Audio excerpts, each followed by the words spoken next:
Alright guys, back here with another video, and this time we have my boy Joe. You've seen him playing in the video the other day when he's playing his Pan Red Green deck. If you guys want to see that video, please smash the like button and comment down below whether or not you want to see it or not, because we can for sure post that one as well. It's pretty interesting. But this time we got Cell Leader, and with a little twist. It is Android based, but he's going to go ahead and explain a little bit of his choices and what he plays in the deck. Alright, so I really want to make Android 13 work in any Android deck, really. And in this current format, honestly, it's really fast. Android 13 is a lot slower to get out than Cell by 2 turns, because as soon as you can be able to do it is like either turn 5 when you can play all 4, but basically I'll just go into the deck. Alright, so main premise of the deck, try to get here. As we all know, really slow.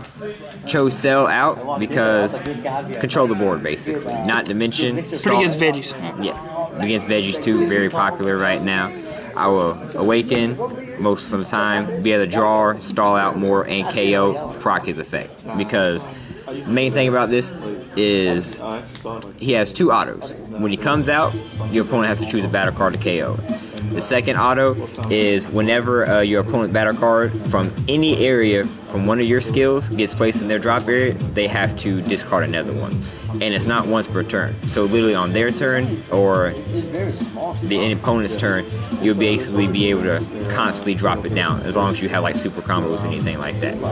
To get them going, of course you gotta play 4 of the dude that actually Union absorbs into him.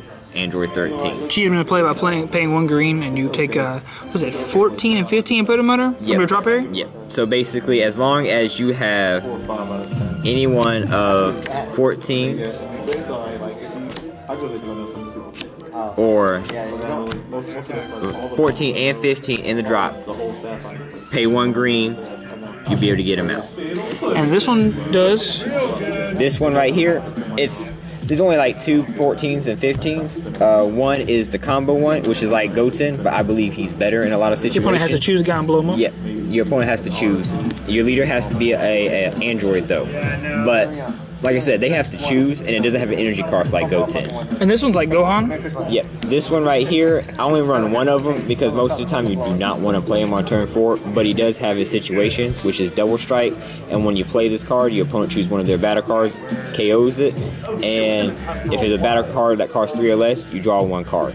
It's a skill that procs Android 13. Most of the stuff in here will proc Android 13's effect. 15s, we'll go to the 15s, the other half of it. Basically, when you play them, the opponent discards a card. It's still your effect, the proc 13's effect. Yeah, but except you don't have to attack, which in my opinion is better because then you're not giving them a card for a card, basically. Not to mention 13's effect. Then you have the 4 drop, we play 1 of just to get more 14s and 15s in the deck, which is when you play it, same effect as the 3 drop, except if it was a battle card that's 4 or more, you draw 1 card. And that's basically the 14s and 15s that you would be running for your 17. I mean, sorry, not 17. Was it the 13 engine? Drop. Yeah. After that, you have the standard 2-drop Android, basically to tutor out almost any Android in the deck outside of himself. And oddly enough, this one too. Because not a lot of people know, Dr. Gero, he's a scientist. He's not an android. So you can't search him like the other stuff. But you use him because he's a 1-drop combo piece 5k, and it gets you any android from top 3. Then after that, basic super combo. Well, not really the basic super combo. In my opinion, it's the best one for this one because it triggers 13's effect. Yeah, and like on your opponent, like your opponent can be attacking you. You play that. If you have this guy on the field and they discard a battle card, now they're discarding another one, and it's like every time. Offensively, defensively, it's really good. More search and more draw power. Basically, this lets you basically draw cards, discard to get more 14s and 15s in the drop. And Field Overwhelm. Yes, and Field Overwhelm, which we're about to get to right now. We run 3 Mirror of Relentless Destruction. It's really good because he's free to play out of your, like, you just overwhelm then they have to discard a card. It's like a reverse time patrol. Basically. And like once again, synergy with 13. You play him out, and as soon as you play him out, overwhelm, and you automatically got it. Basically, make him discard a card. Yep. Yeah, it's almost instantaneous.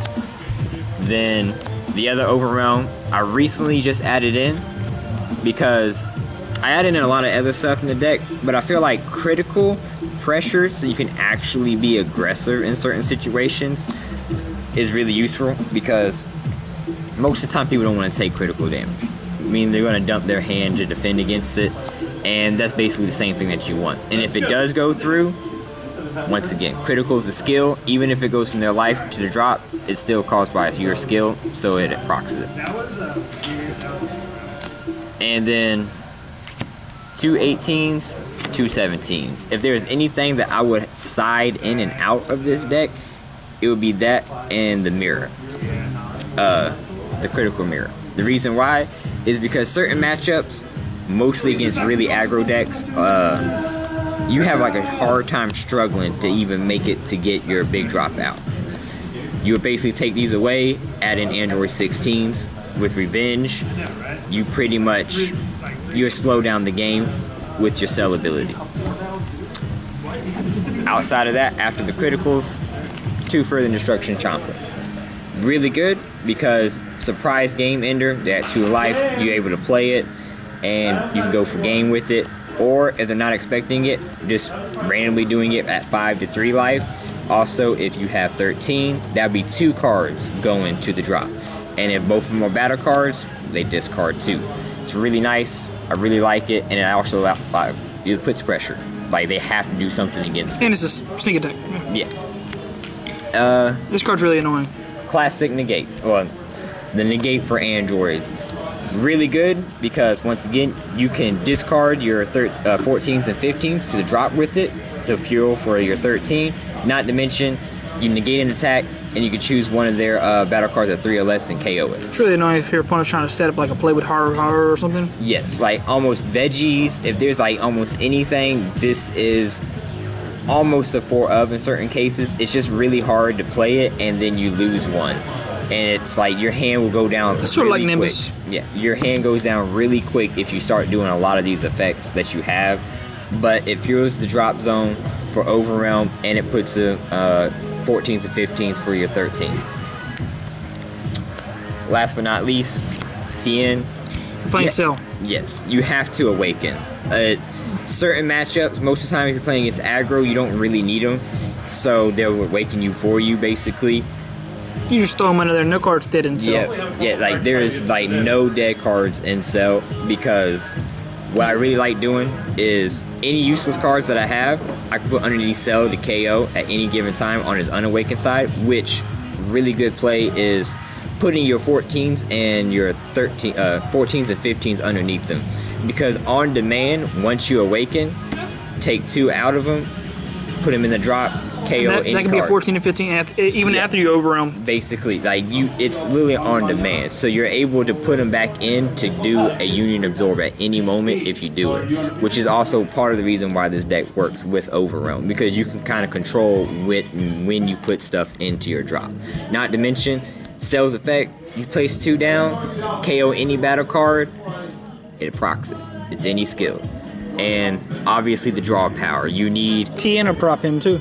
Yes, Tien will proc too, but very rarely will you ever get the 13 out and still not be awakened where you need to use this to awaken. And once you're awakened, you kind of don't want to kill yourself anymore because you have the goal of drawing and KOing and basically controlling the full Stay at 4 life. Basically. And like I said, you really need a big hand size versus against a lot of these aggro decks that you'll be facing against. But if it's anyone against a slower deck, it's really good. Surprisingly, I have a really good time pre-errata Mecha Veggies. Able to kill the Kabbas so they can't shoot Gesh and Zakel completely hurts them. Well, yellow leader veggie decks will still be a thing after after errata. Like anyone with veggies, really, it hurts. Yeah. And like I said, pre-errata Mecha Veggies, it has a real good matchup against because you can control the Kabbas, which is amazing in its own right. But obviously with the post-errata and May the 1st, a lot of things are going to get better for it. Granted, there's a couple of things, like I said, that I would change. It would be the Android 1817s for Android 16 Revenge blockers to help slow down the side deck. Anything else, I mean, you pretty much have the bases here. It would be like some random stuff. Like, I tried Jocko's for more defensive purposes to add in like their combo when they're trying to go for game back into the hand with Android 13's effect. Discard it, basically because it's guaranteed a battle card in that scenario. But it seems it was just cute. That was really all it was. Maybe in certain matchups it would be better, but for the most thing, critical pressure, just general, is just way better. And that's it. Yeah, that's it. All right, thanks for the profile now, Joe, and we'll see you guys next time. If you guys really want to see that red-green pan deck, please smash that like button and comment down below if you want to see it. See you guys later.